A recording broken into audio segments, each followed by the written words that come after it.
ಎಲ್ರಿಗೂ ನಮಸ್ಕಾರ. ನಾನು ಮಾರ್ಟಿನ್ಯೋ. ಕನ್ನಡ ಪಾಪ್ ಕಲ್ಚರ್ ಚಾನೆಲ್ಗೆ ಸ್ವಾಗತ.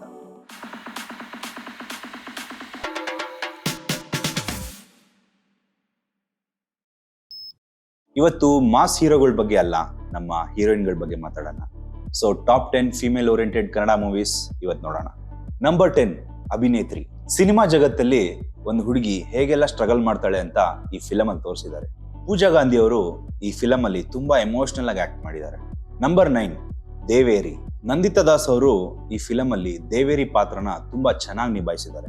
ಕುಟುಂಬ, ಜಾತಿ ಹಾಗೂ ಸಮಾಜನ ಹೇಗೆ ಮೀರಿ ಆಚೆ ಬರ್ತಾರೆ ಅಂತ ಈ ಫಿಲಮ್ ಅಲ್ಲಿ ತೋರಿಸ್ಕೊಟ್ಟಿದ್ದಾರೆ. One of the raw and realistic portrayal. Number 8 Thaye Saheb.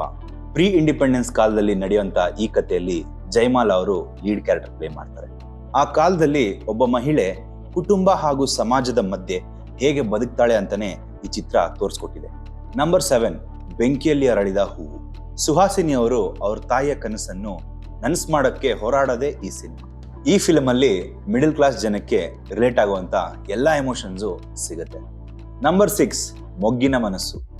College ಜೀವನ, ಲವ್, ಫ್ರೆಂಡ್ಶಿಪ್ ಹಾಗೂ ಹಾರ್ಟ್ ಬ್ರೇಕ್ ನ ರಾಧಿಕಾ ಪಂಡಿತ್ ಹಾಗೂ ಶುಭಾ ಪೂಂಜಾ ಅವರು ತುಂಬಾ ಚೆನ್ನಾಗಿ ತೋರಿಸ್ಕೊಟ್ಟಿದ್ದಾರೆ.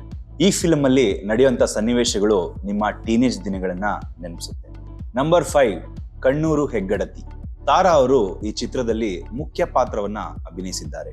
ಪುರುಷ ಪ್ರಧಾನ ಸಮಾಜದಲ್ಲಿ ಒಂದು ಹೆಣ್ಣು ಹೇಗೆ ಲೀಡರ್ಶಿಪ್ ತಗೋತಾಳೆ ಅಂತ ಈ ಚಿತ್ರ ತೋರಿಸ್ಕೊಟ್ಟಿದೆ. ನಂಬರ್ 4 ನಾತಿ ಚರಾಮಿ. ಶ್ರುತಿ ಹರಿಹರನ್ ಅವರು ಒಂದು ವಿಧವೆ ಪಾತ್ರದಲ್ಲಿ ಈ ಫಿಲಮ್ ಅಲ್ಲಿ ಕಾಣಿಸ್ಕೊಂಡಿದ್ದಾರೆ. ಈ ಚಿತ್ರದಲ್ಲಿ ಒಂದು ಹೆಣ್ಣಿನ ಶಾರೀರಿಕ ಭಾವನೆಗಳನ್ನ ಸಮಾಜ ಹೇಗೆ ಅಡಗಿಸುತ್ತೆ ಅನ್ನೋದನ್ನ ಈ ಚಿತ್ರ ತೋರಿಸ್ಕೊಟ್ಟಿದೆ. ಈ ಚಿತ್ರ ಒಂದು ಬೋಲ್ಡ್ ಹಾಗೂ ಸೆನ್ಸಿಟಿವ್ ಸಬ್ಜೆಕ್ಟ್ ಆಗಿರುತ್ತೆ. ನಂಬರ್ 3 ಗೆಜ್ಜೆ ಪೂಜೆ. ಕಲ್ಪನಾ ಅವರು ಒಬ್ಬ ದೇವದಾಸಿಯ ಮಗಳಾಗಿ ಪ್ರೀತಿಯಲ್ಲಿ ಬಿದ್ದು ಏನೆಲ್ಲ ಸಂಕಷ್ಟಗಳನ್ನ ಅನುಭವಿಸ್ತಾರೆ ಅಂತ ತೋರಿಸೋದೇ ಈ ಚಿತ್ರ. ಆಗಿನ ಕಾಲಕ್ಕೆ ಈ ಚಿತ್ರ ತುಂಬಾ ಎಮೋಷನಲ್ ಅಂಡ್ ಥಾಟ್ ಪ್ರೊವೋಕಿಂಗ್ ಆಗಿತ್ತು. ನಂಬರ್ 2 ರಂಗನಾಯಕಿ. ಈ ಫಿಲಮ್ ಅಲ್ಲಿ ಆರ್ತಿ ಅವರು ಒಂದು ಸಿನಿಮಾ ಹೀರೋಯಿನ್ ಕ್ಯಾರೆಕ್ಟರ್ನ ನಿಭಾಯಿಸಿದ್ದಾರೆ. ಸಿನಿಮಾ ಜಗತ್ತು ಹಾಗೂ ನಿಜ ಜೀವನದಲ್ಲಿ ಏನೆಲ್ಲ ಪ್ರಾಬ್ಲಮ್ಸ್ ನ ಫೇಸ್ ಮಾಡ್ತಾರೆ ಅನ್ನೋದೇ ಈ cinema. One of the best tragic performances. Number 1 Sharapanjara. ಕಲ್ಪನಾ ಅವರು ಇದರಲ್ಲಿ ಕಾವೇರಿ ಅನ್ನುವಂತ ಪಾತ್ರನ ತುಂಬಾ ನೈಜವಾಗಿ ನಿಭಾಯಿಸಿದ್ದಾರೆ.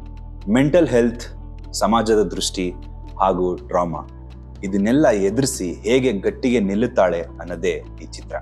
ಈ ಚಿತ್ರ ಕ್ಲಾಸಿಕ್, ಐಕಾನಿಕ್ ಹಾಗೂ ಟೈಮ್ಲೆಸ್. ಸೊ ಇದಾಗಿತ್ತು ನಮ್ಮ top 10 female centric Kannada films. ನಿಮ್ಮ ಪ್ರಕಾರ ಟಾಪ್ 10 ಯಾವುದು? ಕಮೆಂಟ್ ಬಾಕ್ಸ್ ಅಲ್ಲಿ ತಿಳಿಸಿ. ಸೊ ಈ ವಿಡಿಯೋ ನಿಮ್ಗೆ ಇಷ್ಟ ಆಗಿದ್ದಲ್ಲಿ ಲೈಕ್, ಶೇರ್ ಹಾಗೂ ಕನ್ನಡ ಪಾಪ್ ಕಲ್ಚರ್ನ ಸಬ್ಸ್ಕ್ರೈಬ್ ಮಾಡಿ.